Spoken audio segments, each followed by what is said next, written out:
ఈయన చేసింది ఏకపక్షంగా పోయి మొత్తం ఇది దెబ్బతినే పరిస్థితి వచ్చింది. ఈ విషయాలు చాలా స్పష్టంగా వాళ్ళు చెప్పారు. నెక్స్ట్, ఇంకొక పక్కన కొత్త కాంట్రాక్టర్ మార్చడం వల్ల 10 నెలలు పైగా పనుల్లో జాప్యం జరుగుతుంది. ఒకే పనిని 2 ఏజెన్సీలు ఆ పని నాణ్యతలో ఇబ్బంది వస్తే ఎవరు బాధ్యత వహిస్తారు? అందువల్ల కాంట్రాక్టర్లు మార్చవద్దు. పాత కాంట్రాక్టర్ ఎప్పుడు కూడా ఏ పని చేసినా గ్యారంటీ ఇవ్వాలి. ఆ గ్యారంటీ ఇన్ని సంవత్సరాలు ఇస్తారు.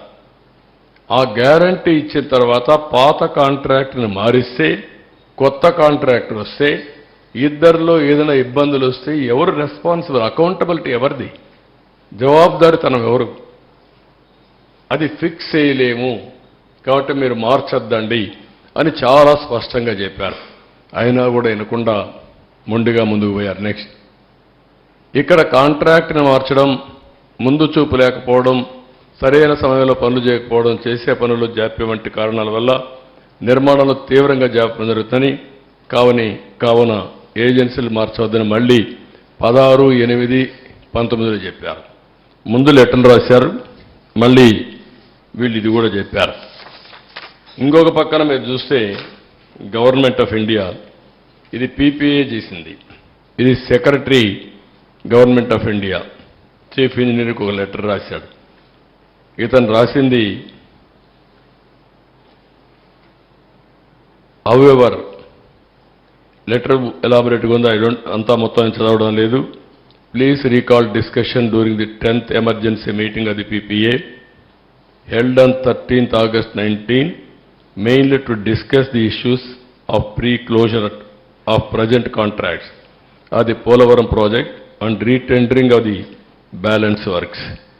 Last lo enni cheptu, however, in the meanwhile, it is my humble advice to abandon the idea of pre-closure and retendering of the works in the best interest of the project, or at the least keep it the same in abeyance till a considered view is taken by Government of India in the matter.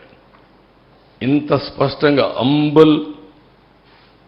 చాలా అతను ఎంత humble advice ఇది చెప్పితే ఇది కూడా లెక్క పెట్టుకోకుండా ప్రాజెక్ట్ని కాంట్రాక్ట్ని క్లోజ్ చేసి మేము క్లోజ్ చేశాం, మాకు అన్నీ తెలుసు అనే అజంతో ఇష్టానుసారంగా చేసి టెండర్ మార్చిన తర్వాత, ఏజెన్సీ మార్చిన తర్వాత దాన్ని యాక్సెప్ట్ చేయమని గవర్నమెంట్ ఆఫ్ ఇండియాకు పీపీఏకి పంపించే సాహసం చేశారు.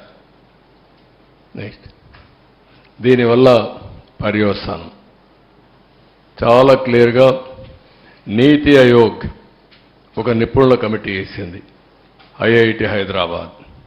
దాంట్లో పేజ్ నెంబర్ 38 మీరు ఒకసారి చదువుకోవచ్చు క్లియర్గా. ఇక్కడ చూస్తే even though about 20 lakh cubics of flood in 2020 has caused havoc through deep scoring, length about 150 meters, level about -22 meters at 3 locations near to the ECRF dam, that is Coffer Dam Gap 1 and Gap 2.